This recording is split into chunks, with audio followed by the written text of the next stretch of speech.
everyone, welcome to the first of hopefully many San Jacinto College Conversations. So, before we even start, you might be wondering, what's the point of watching this? I don't want to watch this. You do want to watch this, because we're going to be helping you become successful. So, in this video, we're going to be explaining to you some tips for talking to advisors, advice for registration, and even more. So my name is Mohino Hakimova, and I have Skylar Adams. So we're a pleasure to introduce our today's guests, Sarah Taylor and Priscilla Moreno, our advisors.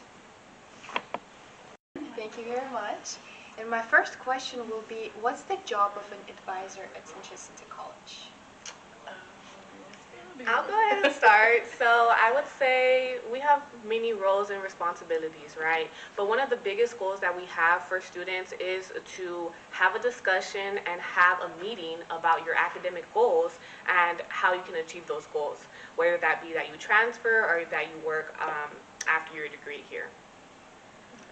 Thank you. I would say that's the premises, but we do have other responsibilities and roles and duties. Absolutely. I will say, for sure, our job is to sort of co-create success with the students. The idea is that, you have an idea and I have a little bit of knowledge and we're going to put it together to sort of create a good experience for you during your college career and track you out to get where you're going or wanting to go. Okay, so my next question would be, following up from what Mohi said, it would be, what are some things that advisors can help students with, and what are some things that are handled by other offices at San Jac? Okay. I will say for the most part, when you come to see advising, most students are going to be registration ready, which just means you're ready to get registered, you're ready to make a plan, or make a plan to graduate, transfer, or for whatever semester we're in at the time. Other offices, so like if you're just getting accepted, visit admissions. If you have some like entry-level holds, that's admissions. Financial aid, FAFSA, that's financial aid. If you got to pay off something, that's going to be the business office. Yeah, I think that's one I have to put. I think that's a good summary of what we do. I would say the most frequent office that we get confused with would be admissions. I don't know if it's because admissions, advising, it sounds the same a little bit. But admissions is more geared for enrollment, so how to become a San Jac student. Once you are a San Jac student, then you will be visiting advising. And with advising, we talk about coursework. What coursework would you have to be taking so that you can complete your degree or certificate? Another office that we get confused with, dual credit. If you're in dual credit, right, so you're taking high school classes and college classes for credit in both of those areas, you do want to visit the dual credit office to get advising by your dual credit advisors. Also, visit veterans. If you're a veteran, they have the most answers. We can help you, obviously, but veterans has people dedicated to those specific answers. What are the other offices? Financial aid, right? I think when students meet with us after they register for their courses, they're like, oh, can I pay? And you can pay on your SOS account or your portal, right? But if you want to think about your financial aid funding, you want to visit the financial aid office. So what room are y'all in then? The advising area? Is it just in general, or do y'all have a specific location? You can find us in Building 6 in room 120 in the Welcome Center.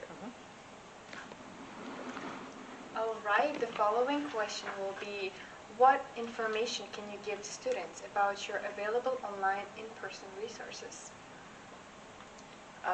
So we have walk-ins. Walk-ins are available, obviously, but there is a way, and again, those meetings are usually about 15 minutes.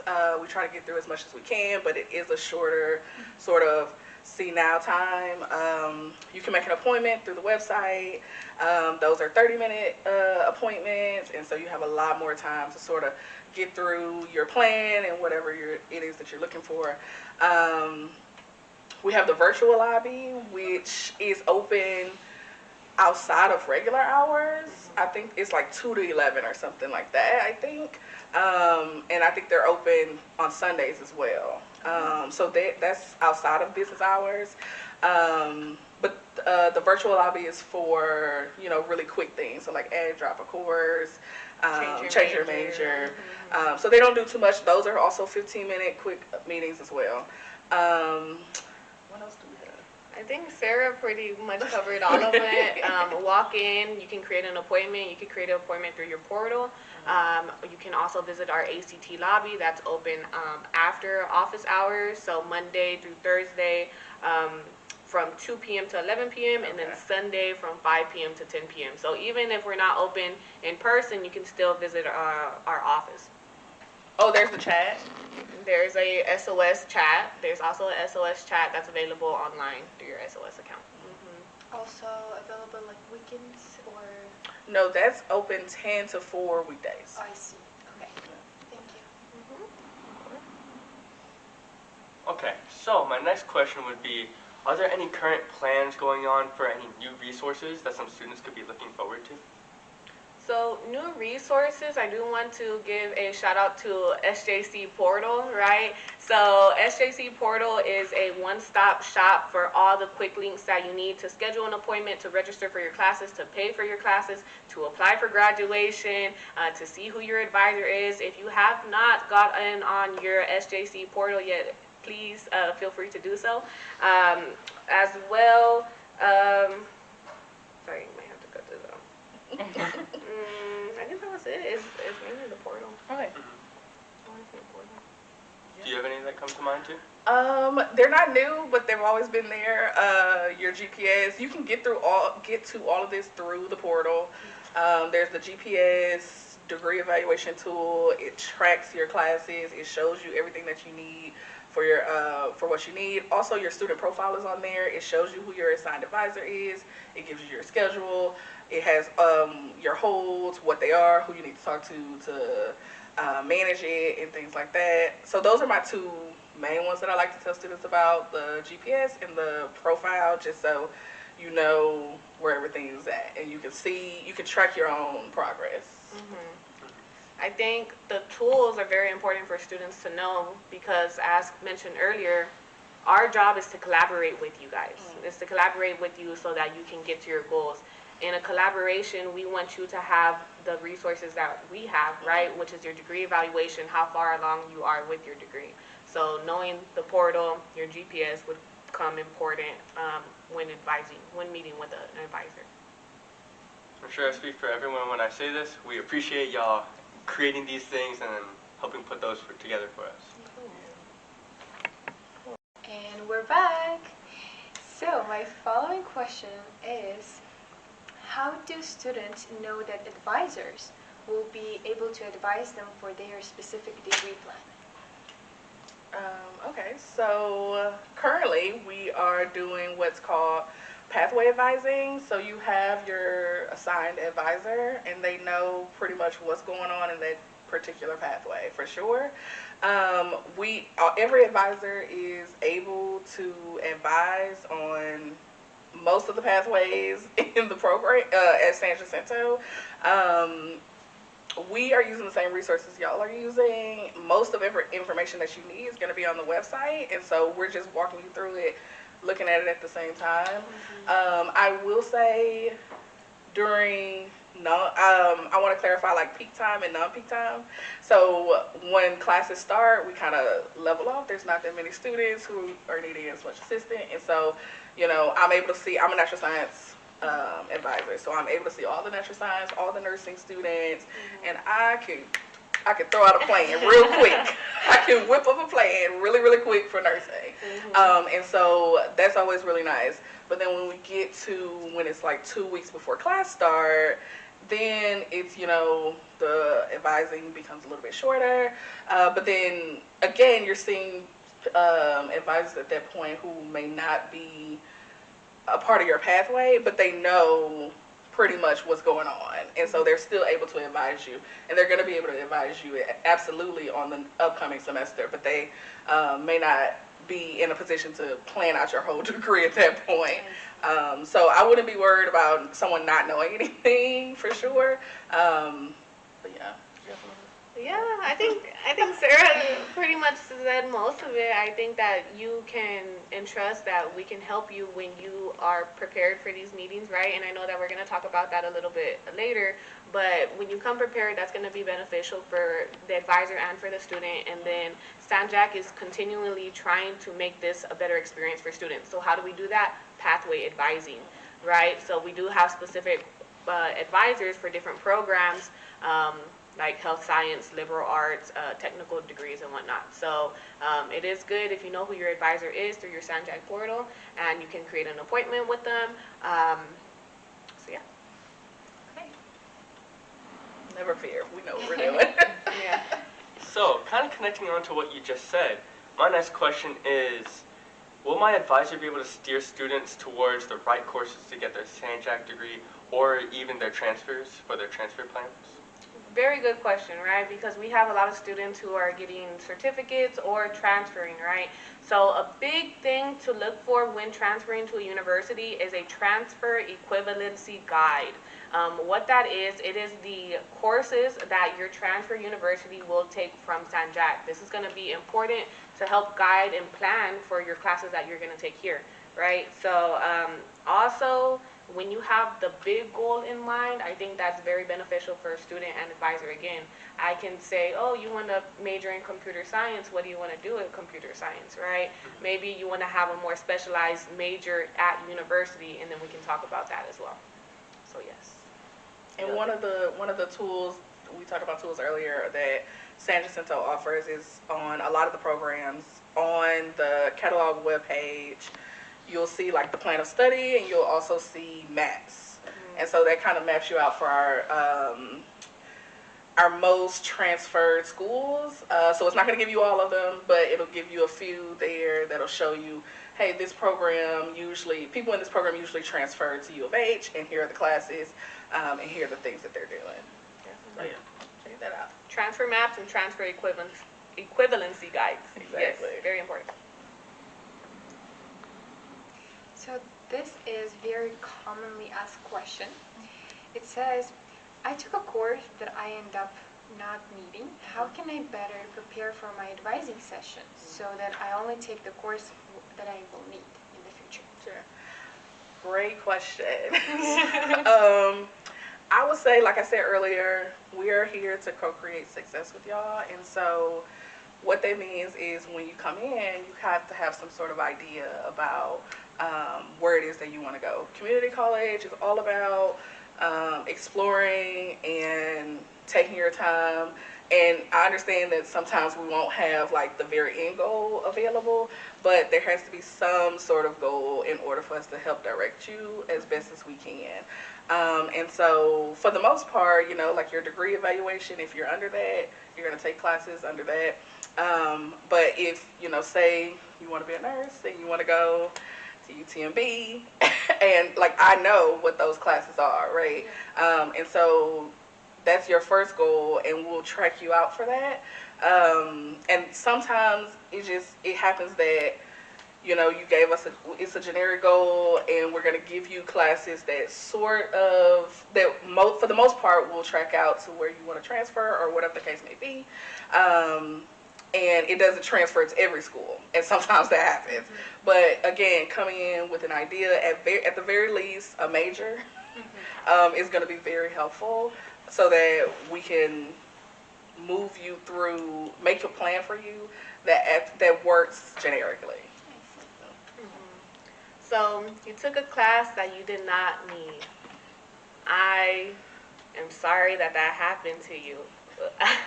I want to explain it this way. When those situations happen, we have to step back and ask a few questions. Why did you take this class that you didn't need? Did an advisor register you? Did you register yourself? Was it because you changed your major? Was it because it was an oversight on the advisor's part? I want to gain from this conversation the importance of your classes. I realize that classes are time and money, right? So I think that classes should carry that importance from the very beginning, in that discussion, in that meeting with your advisor. So another question you can ask yourself is, have these classes been reviewed by an advisor and myself? How can I myself review these classes? By looking at your degree evaluation and SOS. So I would say that's the best advice, right? And then meeting with your advisor and just double checking your classes. I will also say we try to get to the pathway advising. The idea is so that we can connect better with our students and get to know y'all and see y'all multiple times. I have students graduating this year. I'm so excited. I've been with them for a year and a half. Super exciting. But sometimes you come in, it's your first time. I've never met you. I've never seen you. And you may be like a transfer student, or you may be a fresh out of high school and you have AP credits. But you didn't tell me you had AP credits, so I didn't know. And so I put you in English 1301, but you had the AP credit for it. And now you've taken a new class that you didn't need. And so the thing is that we can't see your whole account, or your whole record, everything you've ever done. Mm-hmm. And so unless I know, so come with the information that you already have, and be open about it. Like, we want to know, we're here to get to know you, and we need all the facts also. Because I'm going to put you in English 1301 if you're a freshman, if you're a first year, first semester. But if you've already taken it, or you took your AP course, then let me know. We'll move on. We'll figure out how to make sure you're doing the right classes. So, based on what you just said, I'm sure somebody's thinking right now, they're like, all right, so you just said that about the transferring credits. So my question for you is, what are some important things that students could know about transfer credits and transferring to classes? So one of the main things I would use is that transfer equivalency guide, right, to ensure that your transfer university does accept those credits. The second thing that I would recommend is to meet with your transfer advisor. So whether that be at a Texas university or out of state, right, you want to meet with an advisor from that university to ensure that your courses, your credits will be accepted at that university. Did you have any other resources? No, I think that's it, really. Yeah. Take a look at the webpage. I know the university web pages are a little bit wild. They can be a little bit intimidating, but you really got to do a lot of research when you're thinking about transferring, especially for really specific programs. And I will say, for the most part, Texas State, you're going to a Texas State community college. If you stay in Texas State, go to a Texas State school. You're kind of okay. You're good to go, especially for majority of your credits. But those transfer credits, those major specific classes, you really have to hone in and make sure that you're looking at the program at the school that you want to attend, and making sure that they're equivalent. So, yeah. I will add a couple more things. 2 things. One thing is UHCL. There's a UHCL advisor here almost every Thursday. If you would like to meet with her, she's amazing. You can find her in our ACT suite. You can sign in to see advising to see her. Second thing is you want to confirm the major that you're currently in, if your major is transferable. If you're under if you're under an applied associate's degree, most of those credits are used for work field. You're going to find a job after that. I don't know how to word this. If you want to do, if you're in an academic degree plan, which is going to be Associate of Arts or Associate of Science, those are going to transfer to universities. And Associate of Applied Science, those are technical classes that you're going to do that are not transferable to universities. Hitting the wave. All right, so now I got another question for you, since we're in a new segment. So I'm wondering, what's the best way that students are able to save time during the administration process? Definitely. I think that to save time, you do want to come prepared to meet with an advisor. You want to have questions ready or a service requested. What are you trying to do? Are you trying to change your major? Are you wanting to get advising on courses to take next semester? Are you interested in winter minis? You have questions about that. So come prepared to your meeting. Another way to save time and not wait in long lines would be to create an appointment with your advisor, visiting our virtual lobby, looking through your GPS, seeing if you have any courses that pull in that way. I would say sorry, I want to answer that. I would say have done some research. There's so much information on the website. Bless the person who created the website, who runs it. There's so much information on there. And if you're looking for a specific program, go ahead and research it and come with those questions outlined, right? You don't want to come ask me or spend time asking what the deadline is for something because it's concrete. It's on the website. You want to ask very specific questions about whatever program it is that you're interested in. Very true. Okay. So my next question will be, I missed important deadlines for my registration process. How can I stay up to date with those important dates? I would say keep track of your email. You're always going to get email blasts about things and dates and deadlines. I would say keep track of your portal. Again, the website, a beautiful place. There's like They have an academic calendar right. on the website. So the academic calendar, there's important dates on there that you can download and print and put into your calendar so you know what dates, what's coming up and things like that. So yeah, I think that's really it. Your email, the website, and your important dates. Some deadlines to be aware of is like the payment deadline, refund schedule, your drop deadline, when's the last day that you can drop classes, how much refund would I receive at this date, and it is all located at the website. Alright guys, thank you so much for watching. That was a great conversation with our guests. I really appreciate them being here, and I hope you guys were able to learn some stuff and be able to get some things out of that, and hopefully we're able to help. And above all, if you guys have any ideas or any questions that y'all want to know, be sure to comment them. That would be greatly appreciated. And above all, Like, comment, and subscribe! see you guys.